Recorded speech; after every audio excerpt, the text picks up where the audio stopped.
bacteria. In plants, it is fixed in the form of proteins, cellulose, hemicellulose. Plants are eaten up by animals, and so it passes in the animals in the form of carbohydrates, proteins, and fatty acids. When these plants and animals respire, carbon dioxide again enters the atmosphere. Moreover, when these plants and animals die out, the dead organic compound gets deposited in the soil. This organic compound in the soil is then further degraded by soil microorganisms, which releases carbon dioxide again back in the atmosphere. In spite of all this, burning of fossils and fuels also releases carbon dioxide back to the atmosphere. Let us see the cycle, individually steps of the cycle in detail. The first step is conversion of inorganic carbon dioxide to organic carbon. It has been seen that autotrophic group of bacteria, through reduction processes, uses carbon dioxide to form carbohydrates. Moreover, during photosynthesis, plants uses atmospheric carbon dioxide to prepare their food. Thus, the atmospheric carbon dioxide is used by plants and photosynthetic bacteria to prepare organic carbon. Moreover, heterotrophic microorganisms also utilize carbon dioxide. For example, pyruvic acid, when combines with carbon dioxide, forms oxaloacetic acid. Thus, the atmospheric carbon dioxide is now present in plants and animals in the form of cellulose, pectin, carbohydrates, and so on. Our second step is degradation of organic compound. The most abundant organic compound present in the soil is in the form of cellulose. Cellulose is degraded to cellobiose by enzyme cellulase, cellobiose to glucose by enzyme beta-glucosidase, and glucose by glycolysis releases carbon dioxide back in the atmosphere. These reactions are oftenly carried out in a protocooperation method by Cellulomonas and Bacillus group of organisms. Thus, we can say that the above two reactions are reversible. One's reaction's products are the other's reactant. Similar pathways are also available for degradation of hemicellulose, lignin, and pectin. Moreover, CO2 may originate from the decarboxylation of amino acids and fatty acids. In spite of the basic cycle, it has also been seen that the burning of fossils, fuels, and the respiration of plants and animals also releases carbon dioxide back in the atmosphere. So this was a general look where we have seen that the atmospheric carbon dioxide is fixed in the soil and again released back in the atmosphere. Coming to our next cycle is nitrogen cycle. Nitrogen was initially discovered by Daniel Rutherford, which was known as noxious air. It is an important building block of proteins and nucleic acids. Human body contains about 3% by weight of nitrogen. Nitrogen cycle. What is nitrogen cycle, or what does it mean?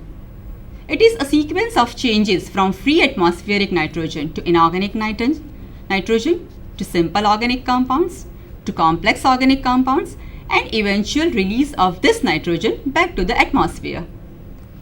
Nitrogen cycle thus comprises of 5 steps, that is 5 oxidation reduction steps.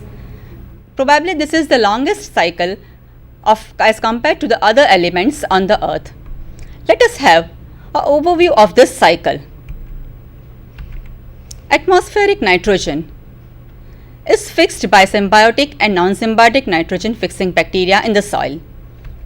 This fixed nitrogen is converted in the form of organic nitrogen, that is in the form of proteins in plants.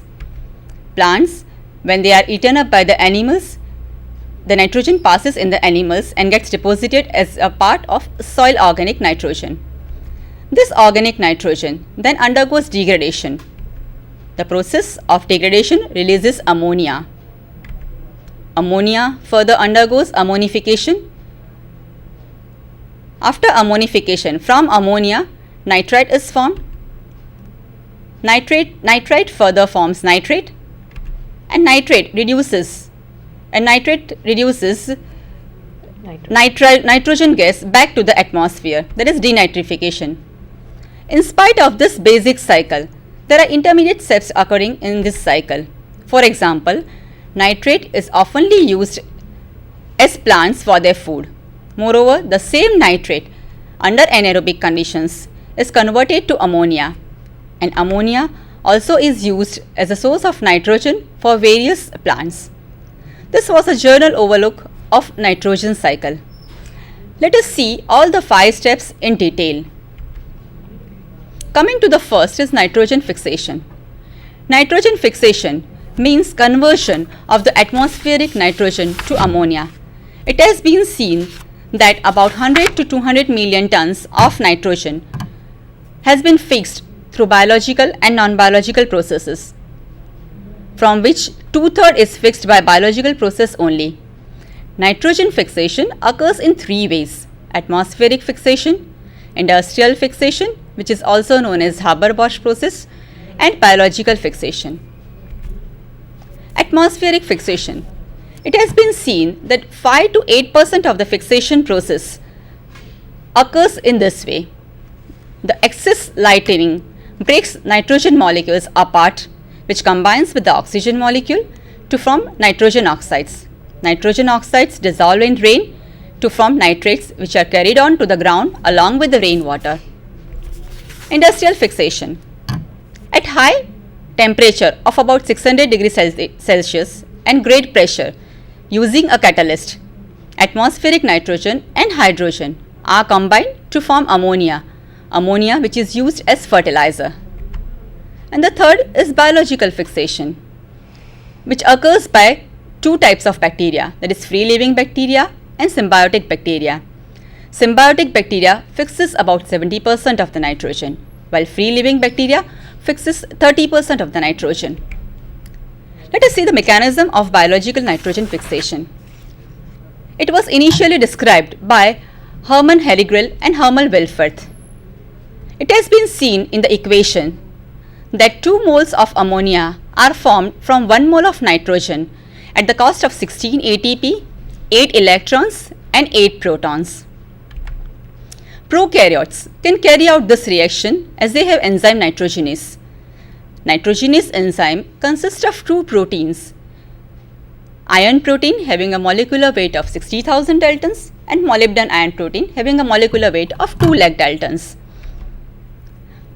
This is the mechanism of nitrogen fixation, the reaction which occurs during nitrogen fixation. As shown here, initially the oxidized Fe protein is reduced by electrons donated by ferredoxin. The reduced Fe protein then reduces molybdenum iron protein by taking up 4 ATP. Reduced molybdenum iron protein then uptakes 2 hydrogen atoms and 1 mole of nitrogen and converts it to diamide. By further similar 2 cycles, diamide is converted to hydrazine and hydrazine is converted to ammonia. Thus, 1 mole of nitrogen results in formation of 2 moles of ammonia. The electrons which are donated for these reactions may be donated during photosynthesis, fermentation or respiration depending on the type of the organisms involved in nitrogen fixation. It has been seen that Rhizobium and Bradyrhizobium are the organisms which successfully fixes nitrogen symbiotically in leguminous plants because they have an enzyme nitrogenase. This nitrogenase enzyme consists of genes like NOT genes, exogenes, NIF genes and FIX genes. The symbiotic nitrogen fixation in leguminous plants was discovered by scientist Bergering. Free-living organisms like Azotobacter have also been seen to fix about 30% of the atmospheric nitrogen in the soil. Azotobacter oftenly form cysts. They are microaerophilic in nature and hence possess a high respiratory rate. Because of this, they soak up the free oxygen which is present in the cells and helps the nitrogenase enzyme to fix nitrogen, because nitrogenase enzyme requires low oxygen tension to fix atmospheric nitrogen. These are the examples of nitrogen fixing organisms. Rhizobium and Bradyrhizobium fixes symbiotically nitrogen in leguminous plants. Frankia with ulnus is an example of symbiotic nitrogen fixation in non-leguminous plants. Azolo with anabina is an example of symbiotic fixers in higher plants. While the free-living nitrogen fixers are Azotobacter, Clostridia, Azospirillum and Bergering. Now, what is the fate of the fixed nitrogen? As we know, nitrogen has been fixed in the form of ammonia in the soil. Ammonia is incorporated into amino acids, and amino acids bind together to form protein. Thus, the atmospheric nitrogen is now present in the form of protein in plants. The plants are eaten up by animals, so it passes in the animals. When these plants and animals die out, their debris get deposited in the soil, which comprises mainly of the organic nitrogen compound. This organic nitrogen compound now has to be degraded. So, our second step of the nitrogen cycle is organic nitrogen degradation. It is oftenly known as proteolysis, that is, degradation of proteins to peptides and peptides to amino acids by enzyme proteinases and peptidases. Organisms like Clostridium, Proteus and Bacillus present in the soil can easily carry out this reaction. The protein has been degraded. Now what? The third step is ammonification. Ammonification is also known as deamination, that is removal of the amino group by enzyme deaminase. When ammonification occurs, ammonia is released out. Ammonia is a volatile substance. It leaves the soil. But if it is solubilized in the wet water with water molecules, it converts itself to ammonium ions. And these ammonium ions participate in the further nitrogen cycle. So, our fourth step is nitrification. Nitrification is an example of complete aerobic process which occurs in two steps. As shown here, in the first step, ammonia is converted to nitrite with the help of ammonia oxidizing bacteria like Pseudomonas, while nitrite is converted to nitrate with the help of nitrite oxidizing bacteria like Nitrobacter. Thus, within two steps, ammonia is converted to nitrite. The last step of our cycle is denitrification. Organisms like Achromobacter and Pseudomonas carry out this reaction. It is a reduction reaction whereby nitrate is reduced to nitric acid, nitrous acid, and finally leaves nitrogen back to the atmosphere. The process of nitrification is oftenly enhanced when there is more organic content, when the temperature is about 25 to 50 degrees Celsius, at neutral or alkaline pH, and at low oxygen supply. Thus, these were the basic 5 steps of the nitrogen cycle.